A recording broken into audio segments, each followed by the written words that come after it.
إن شاء الله هكون معاكم في الكورس من خلال شركة إنجو فيجن. أنا دكتور هاني فوزي أبو سعدة، استشاري أعمال الكهربية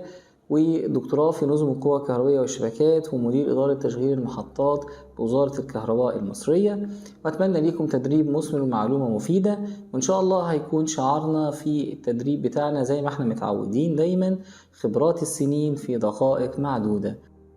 كورس الباور ديستريبيوشن يعتبر من الكورسات الأساسية والمهمة لمهندس الكهرباء أيا كان تخصصه، يعني حتى لو كان تخصصك اتصالات أو باور أو حاسبات، فكورس الباور ديستريبيوشن هيكون كورس أساسي ليك في مجال العمل، لأن هو بيأهل حضرتك العمل في أكبر قطاعين منتشرين في سوق العمل، وهما المكاتب الاستشارية أو التصميمية وشركات المقاولات. في كورس الباور ديستريبيوشن ان شاء الله هتتعلم معانا ايه هي اركان المشروع، وازاي تقدر ان حضرتك تقيم المشروع بتاعك من الناحيه الكهربيه في البدايه، وتعمل له استيميشن ليه وتحدد الحمل بتاعه بشكل واضح وشكل سليم، وتبني عليه التصميم بتاعك اثناء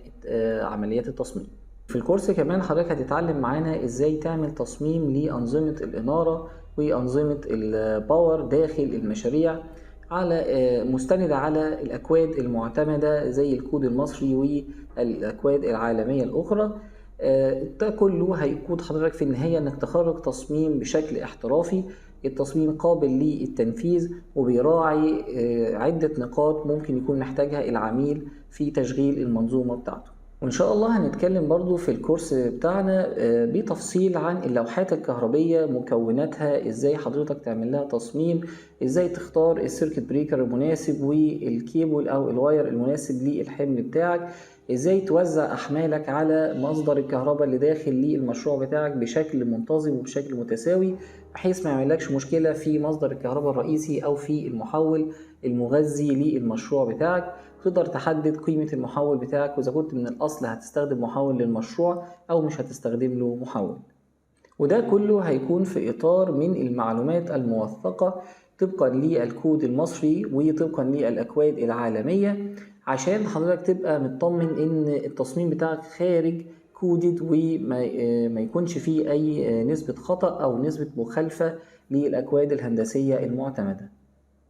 وده كله هيخلي حضرتك عندك القدرة ان انت تقدم للعمل في كبرى المكاتب الاستشارية والتصميمية وكذلك شركات المقاولات، وحضرتك بتتقدم الى هذا العمل بإريحية تامة، لان انت واقف على ارض صلبة من اسس تصميمية اتعلمتها معانا في الكورس. الاسس دي مستندة على اكواد عالمية واكواد موثقة، وكمان هنبقى خلال الكورس هندي لحضرتك بعض الحالات اللي حصلت فعليا في المواقع وأثناء عمليات التصميم، عشان تبقى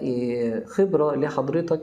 حتى لو انت سمعتها معانا في الكورس، تدي لحضرتك تصور عن المشاكل اللي ممكن حضرتك تقابلها أثناء التصميم أو المعوقات اللي ممكن تتعرض لها وإزاي تتلاشاها.